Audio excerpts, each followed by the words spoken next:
All right, guys, we're back here in Yakima, Washington with Jeremy. How's it going, Jeremy? I'm doing pretty good. How about yourself? Good, good. Before the video, we were actually talking for a little bit, and you mentioned that you have some frostbite going on in your finger. What happened? I was outside, and honestly, I just got released from jail for a charge I pretty much didn't commit, but they sat me in there so long anyway. They got my time out of me, and when I got out, I didn't really have any clothes too much, so I had the bare minimum, and I was asking people for help, even to use a telephone. Nobody would let me inside, and so my whole back and my butt and my back of my legs all the way down to my ankles got frostbite on it, and I lost part of my finger right here.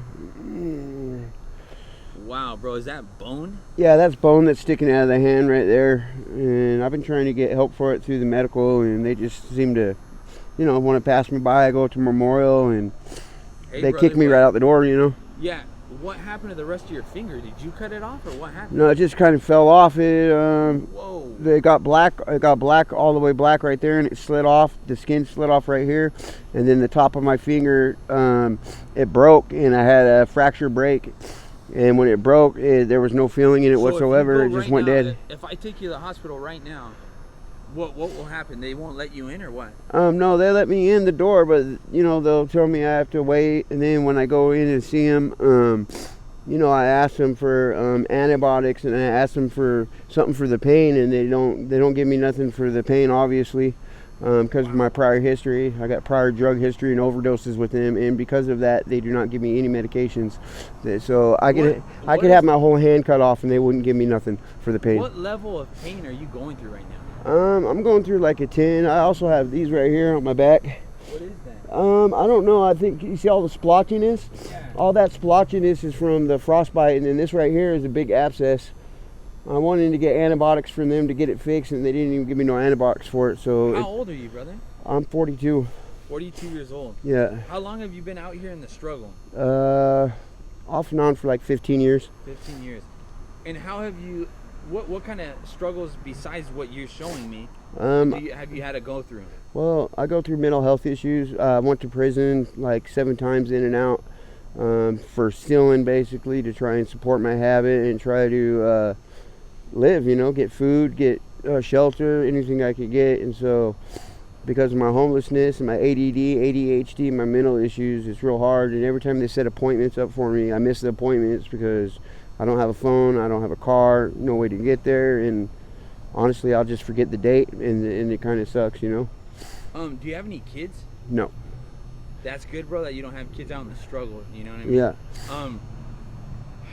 Dang, dude, I'm thinking that I could rush you to the hospital, bro, if you need it. When I went there, I did go into surgery, and they cut my hand open here and here on the sides, right here where the scarring is, because it was really pressurized. They were trying to save the rest of the finger.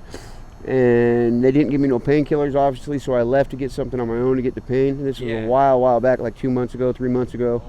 And I went in there a few other times, and really, they're not going to do nothing for me. So, bro, but you're going to lose more than the finger, dude. I think it'll stop like right here. That's where it's going to stop, because that's where it is. Yeah, so I just barely pulled off. I had something that was stuck to it, and so it just pulled the scab right off, and the rest of my top of my finger off.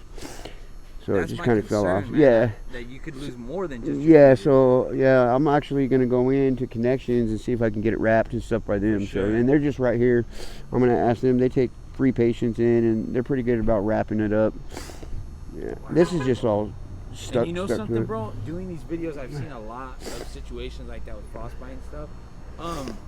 Oh, it was bad. My whole back was all the way scabbed. My butt was all the way scabbed. Bottom of my legs all the way to my feet. Where because do you it was freezing. Sleep out here, man? Wherever I can. I mean, either if I can find a friend that'll let me inside, I'll go there. If not, I've even wanted as far as it's been cold outside to break into buildings just so I can get warm. And all they do is the cops will come in and make me leave. Because I try and go in like apartments or something in the hallways. So I don't get big charges. I've been trespassed off a lot of places for trying to stay warm. If you don't mind me asking, what kinds of reasons have you been to jail and prison for? A lot of it was thefts, stealing things. I stole cars. Second-degree robbery was my worst charge, and just thefts, drugs, stuff like that.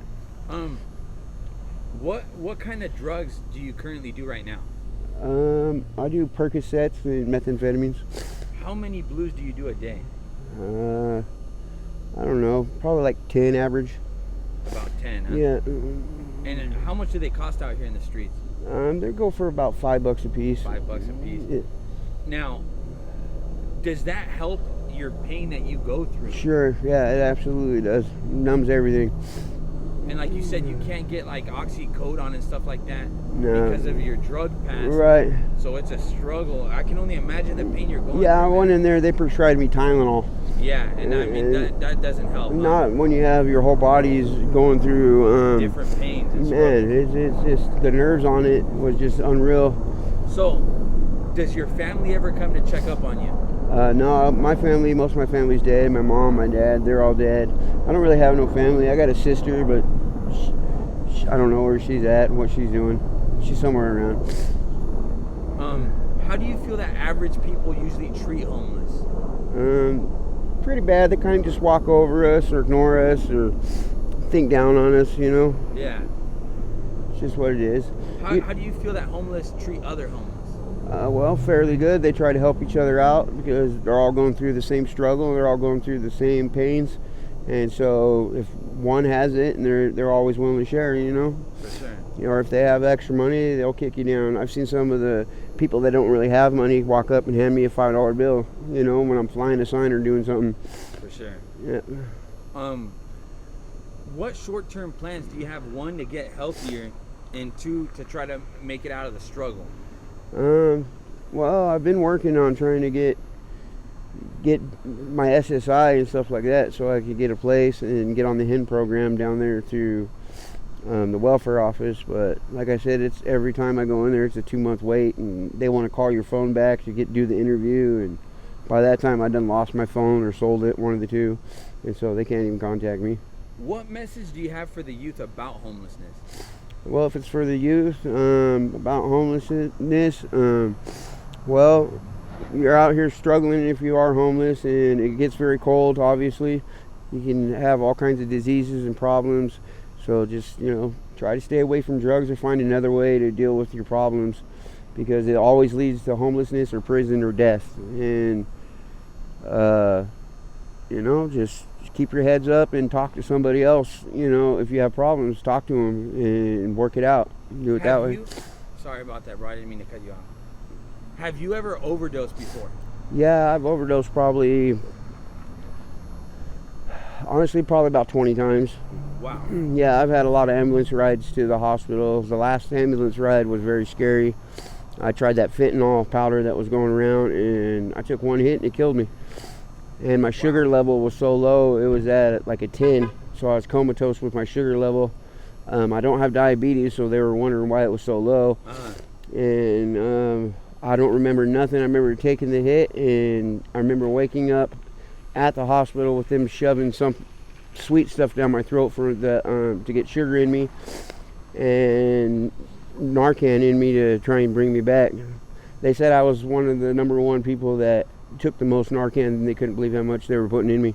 Hey, bro, do you feel like all those overdoses have kind of motivated you or slowed you down from doing any drugs? I'm more aware of what I'm doing. Yeah, you know, I don't try and overdo it anymore. You know. Do you have a message for family or friends if they end up seeing this video? Yeah, just tell them I love them, and that's it. Okay, bro.